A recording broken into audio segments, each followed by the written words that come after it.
Sobat Maestro, sesaat lagi kita akan bersama-sama mengikuti ibadah minggu bersama Gereja Isa Al-Masih Jemaat Maleer. Anda dapat mendengarkan siarannya di Maestro Radio Bandung YouTube channel. Selamat mendengarkan.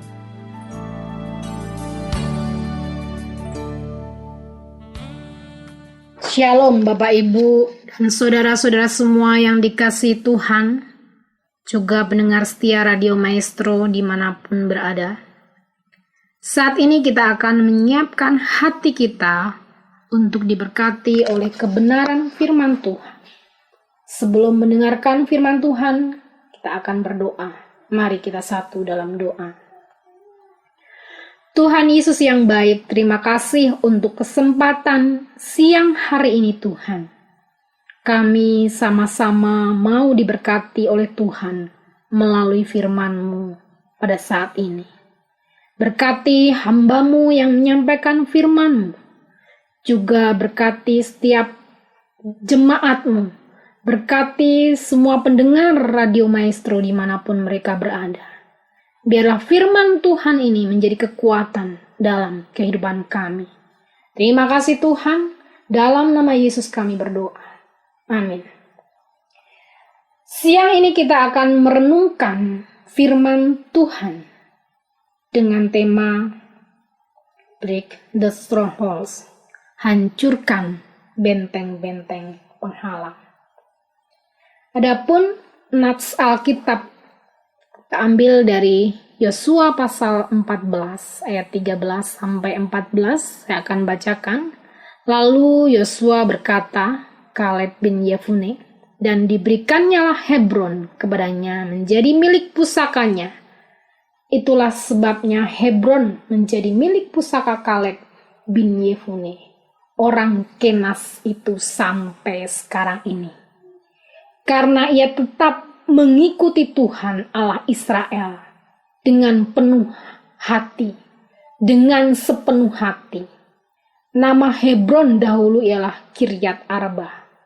Arba ialah orang yang paling besar di antara orang Enak. Seorang ayah mengajak anaknya yang masih remaja berjalan-jalan menikmati sejuknya pagi di suatu desa. Setelah setengah jam lamanya berjalan, mereka pun berhenti di sebuah bangunan dengan tembok-tembok yang sangat kokoh untuk beristirahat. Ayah, mana jalan menuju tempat yang sangat indah yang sering ayah ceritakan? Tanya sang anak kepada ayahnya. Kamu jalan saja sedikit ke arah sana, terus belok ke kiri ya, jawab ayahnya. Kemudian anak itu berjalan sendiri menuju tempat yang ditunjukkan ayahnya.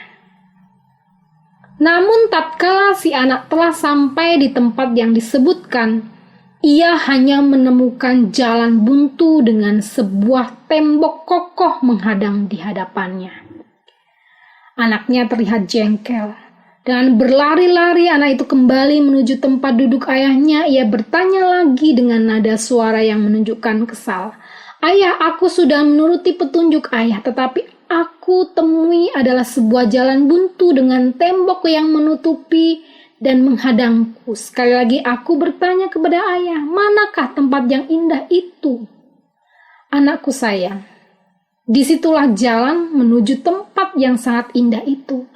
Hanya beberapa langkah saja di balik tembok itu kamu akan menemukan taman bunga yang sangat indah sekali. Betul, di sekitar di situ ada tembok. Di situ ada rumput ilalang yang bisa kamu cabut, batang-batang kayu yang bisa disingkirkan, batu-batu yang dapat kamu susun dan gunakan untuk melompati tembok itu. Dan percayalah anakku, di balik tembok itu tempat taman bunga yang indah yang sering ayah ceritakan kepadamu.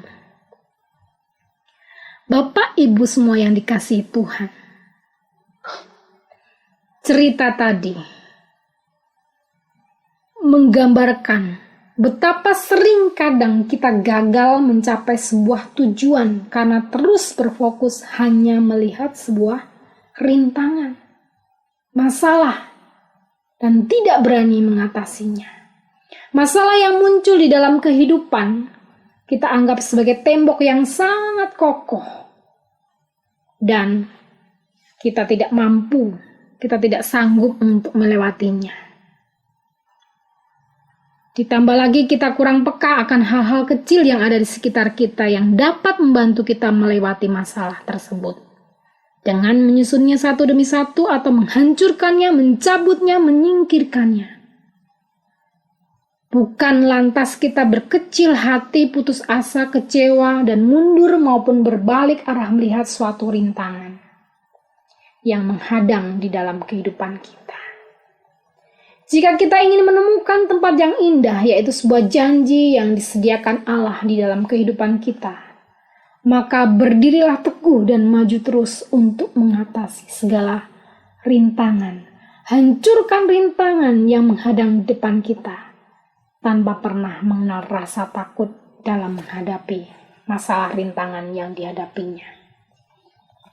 Efesus pasal 2 ayat 10 mengatakan, karena kita ini buatan Allah, diciptakan dalam Kristus Yesus untuk melakukan pekerjaan baik yang dipersiapkan Allah sebelumnya. Ia mau supaya kita hidup di dalamnya. Kita adalah ciptaan Tuhan yang luar biasa. Tuhan membentuk kita segambar dan serupa dengan Allah. Tuhan menghendaki agar setiap kita tetap hidup dalam kehendak-Nya dan siap untuk menerima janji-Nya. Bapak Ibu yang dikasihi Tuhan, ketika kita mau hidup benar-benar sungguh-sungguh di dalam Tuhan, banyak rintangan atau halangan yang kita hadapi, sehingga kita tidak dapat menerima janji Tuhan yang sudah Tuhan sediakan untuk kita. 1 Timotius 3 ayat 12 dituliskan, memang setiap orang yang mau hidup beribadah di dalam Kristus Yesus akan menderita aniaya. Penganiayaan dalam satu atau lain bentuk tidak dapat dihindarkan oleh orang yang mau menjalankan hidup saleh dalam Kristus. Penganiayaan dalam hal ini adalah tantangan pergumulan maupun masalah-masalah yang kita hadapi saat sungguh hidup dalam Kristus. Seperti halnya anak kecil dalam cerita tadi. Ketika dia mau masuk ke dalam taman yang indah, ada banyak penghalang-penghalang yang ia hadapi. Baik itu batu, rumput, ilalang, kayu, tembok, tetapi ayahnya menyampaikan cabut rumput dan ilalangnya, singkirkan kayu, susun batu, pakai untuk menaiki tembok, dan kamu akan melihat tempat yang indah, taman yang indah, yang ayah sering datangi. Intinya ayahnya menyuruh untuk menyingkirkan penghalang-penghalang yang menghalangi dia. Dan pakai hal-hal yang ada di sekitar untuk masuk ke dalam tempat yang indah. Bapak Ibu semua yang dikasihi Tuhan,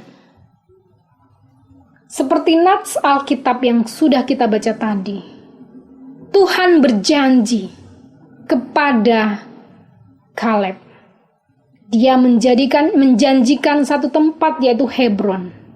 Dan untuk mencapai janji itu banyak rintangan yang Kaleb hadapi. Ada penghalang-penghalang yang Kaleb alami. Kira-kira penghalang apa saja yang Kaleb alami? Sanggupkah Kaleb menghadapinya? Kita lihat di ayat yang ke-10 di dalam Yosua pasalnya yang ke-14. Dikatakan di situ, jadi sekarang sesungguhnya Tuhan telah memelihara hidupku seperti yang dijanjikannya. Kini sudah 45 tahun lamanya sejak diucapkan Tuhan firman itu kepada Musa. Dan selama itu orang Israel mengembara di padang gurun. Jadi sekarang telah berumur 85 tahun aku hari ini. Janji Allah kepada Kaleb melalui Musa sudah 45 tahun lamanya. Tetapi Kaleb ingat. Dia tidak merasa bahwa cukup sudah, mungkin sudah lupa Tuhan. Dia tidak. Kaleb sendiri mengatakan dalam rentang waktu yang lama, Tuhan tetap memelihara dia.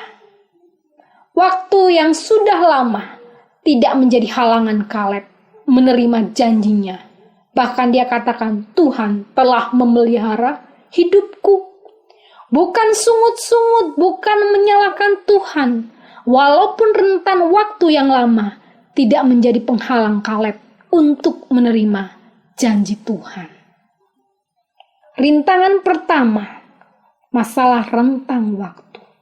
Dan Kaleb bisa melewatinya. Dia tidak bersungut-sungut terlalu lama. Tuhan berjanji sama saya, tidak ada janji itu tidak digenapinya. Ternyata Tuhan mengenapinya. Bukan sungut-sungut, bukan menyalahkan Tuhan. Kaleb tetap setia pada janji Tuhan.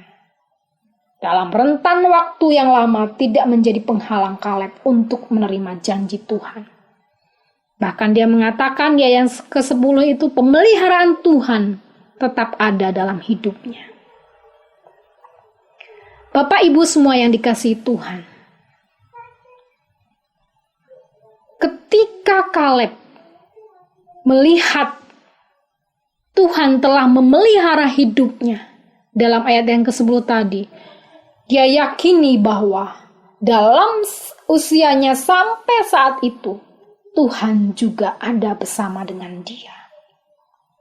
Rintangan pertama, dalam rentang waktu yang lama, Kaleb tetap setia menunggu janjinya. Dan itu ia lewati. Yang kedua, kendala apa lagi yang dihadapi oleh Kaleb? Ayat yang ke-11. Pada waktu ini aku masih sama kuat seperti pada waktu aku disuruh Musa, seperti kekuatanku pada waktu itu. Demikianlah kekuatanku sekarang untuk berperang dan untuk keluar masuk. Kendala yang kedua yaitu masalah umur Kaleb yang sudah tidak muda lagi.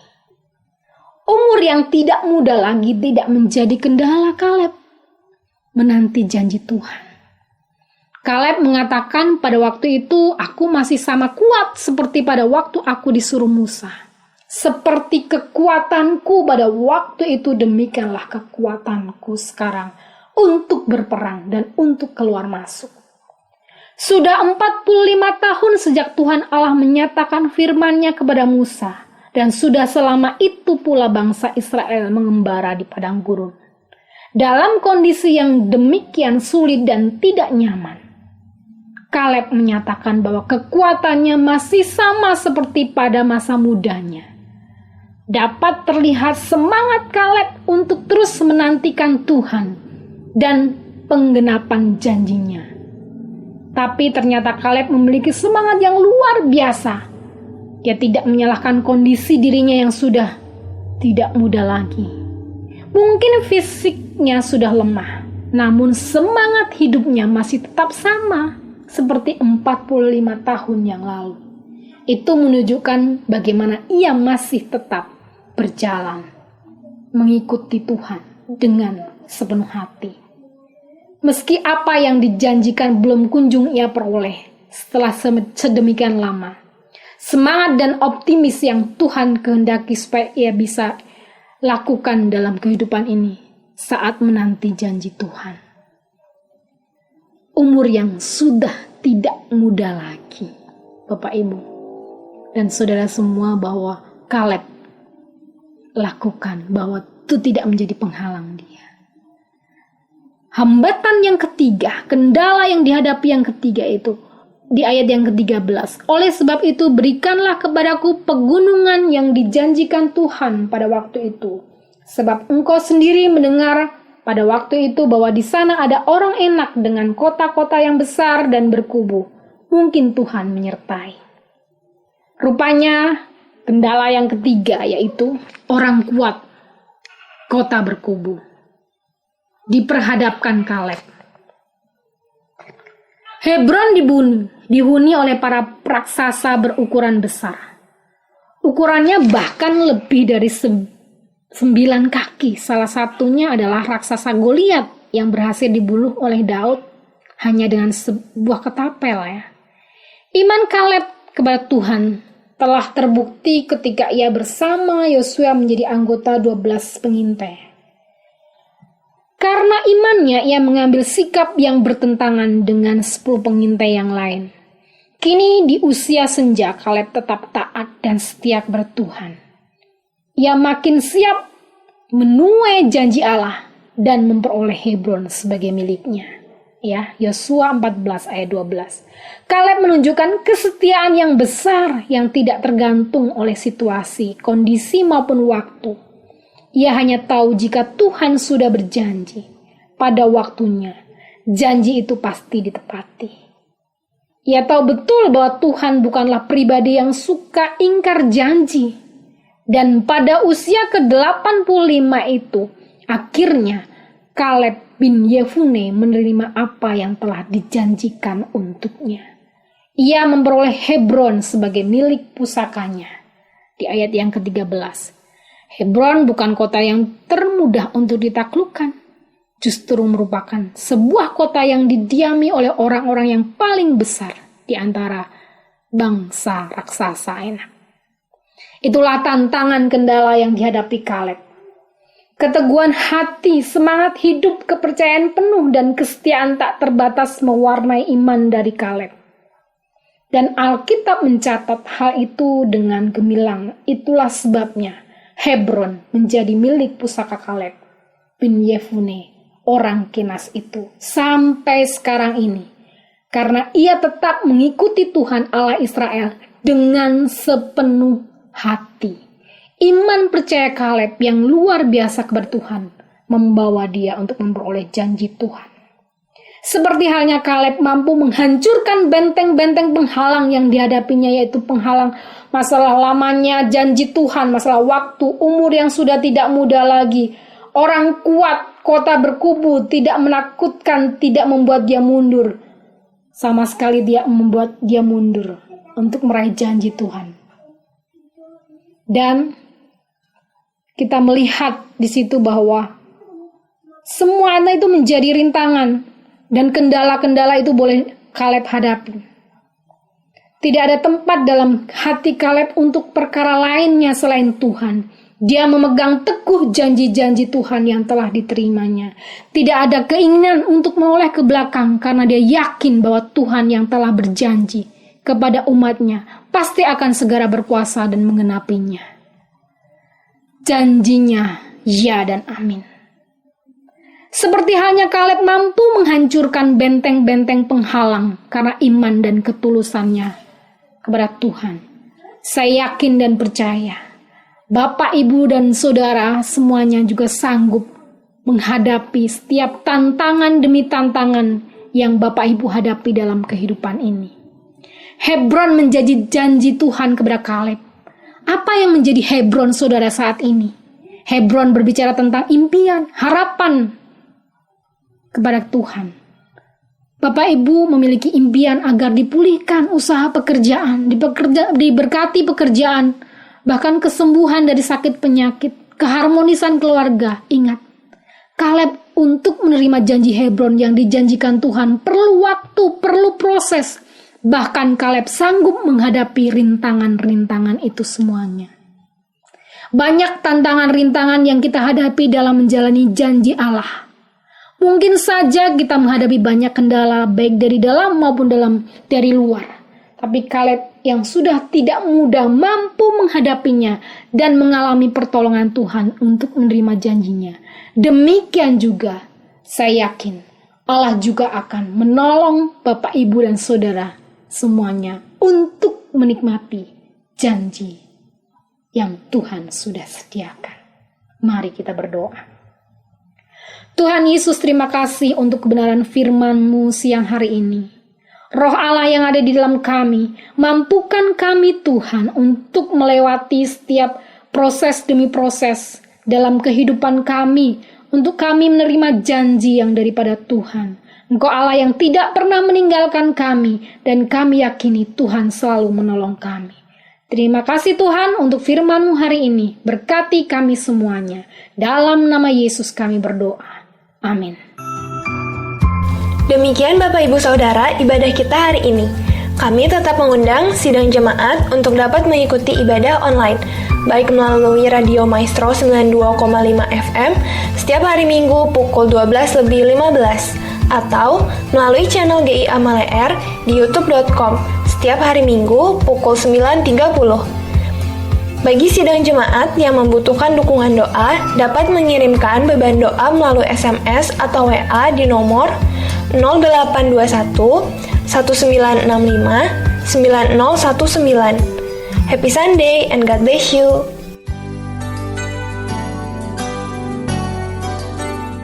Sobat Maestro, Anda baru saja mendengarkan ibadah minggu bersama Gereja Isa Almasih Jemaat Maleer. Anda dapat mendengarkan siaran ulangnya di Maestro Radio Bandung YouTube channel. Terima kasih atas kebersamaan Anda. Selamat hari Minggu dan Tuhan memberkati.